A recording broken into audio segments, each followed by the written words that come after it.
राम दोस्तों, आप सभी का स्वागत है ऋग्वेदी पवार चैनल पे।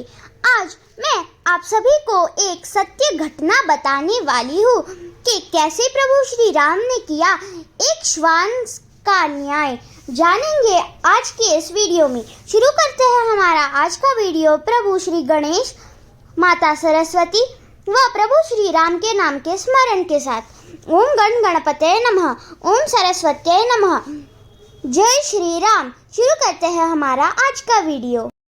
आज जो कथा मैं आपको बताने वाली हूँ वो सत्य में पुराणों में लिखित है। यह कथा उस समय की है जब प्रभु श्री राम राज करते थे, अर्थात त्रेता युग की।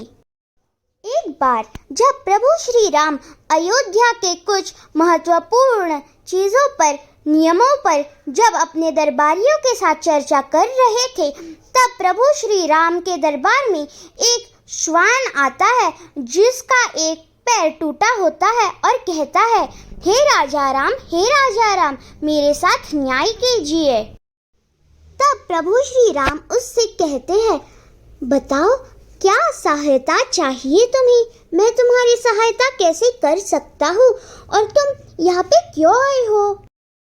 तब वह श्वान प्रभु श्री राम से कहता है, हे राजा राम, मैं तो बस भौंक रहा था, परंतु एक व्यक्ति ने मेरे पैर पर पत्थर मार दिया और परिणाम स्वरूप अब मैं लंगड़ा कर चल रहा हूँ।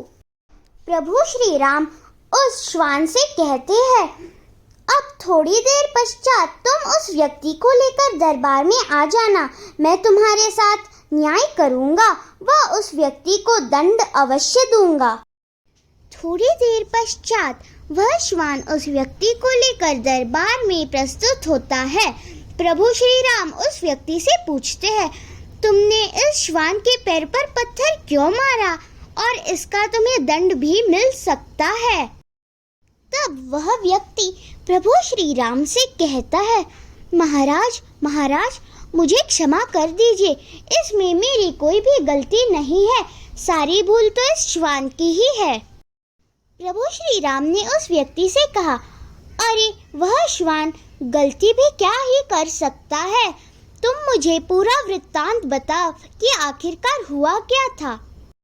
वह व्यक्ति प्रभु श्री राम से कहता है, महाराज, मैं तो बस चिंता में एक स्थान पर जा रहा था, परंतु यह श्वान मुझ पर भौंकने लगा। मैं पहले से ही बहुत गुस्सा था, परंतु इस श्वान के भौंकने से मेरा गुस्सा और बढ़ गया, इसीलिए मैंने इसके पैर पर पत्थर मार दिया।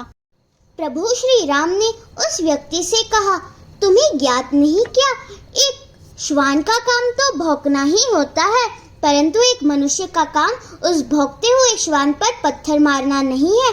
ऐसे तो इस दुनिया में, इस धरती पर बहुत सारे श्वान भौंक रहे हैं, तो क्या तुम उनके पैर पर भी पत्थर मारोगे?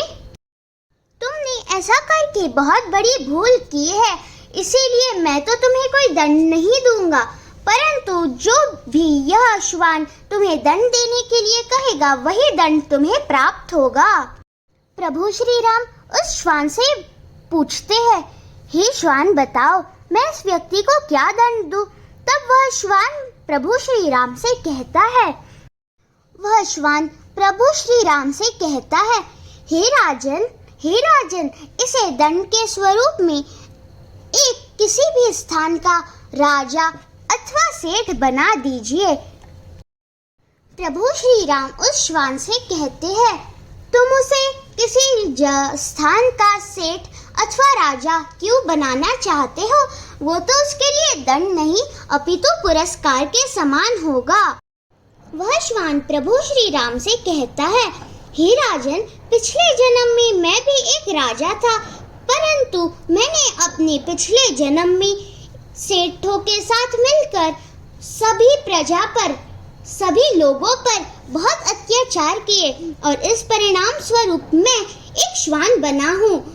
तो फिर यदि यह भी एक राजा अथवा सेठ बनेगा और यदि यह भी किसी के साथ अत्याचार करेगा, किसी के साथ गलत करेगा, तो वह भी इसके अगले जन्म में मेरी भांति एक श्वान बनेगा और इसे भी मेरी पीड़ा का आभास होगा।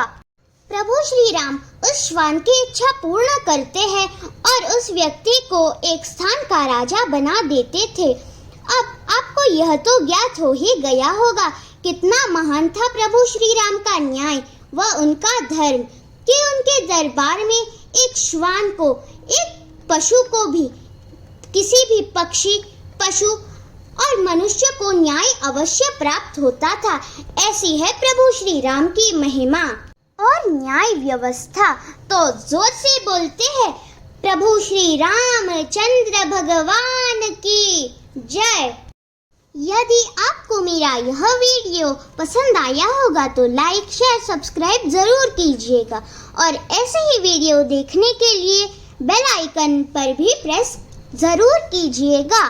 धन्यवाद।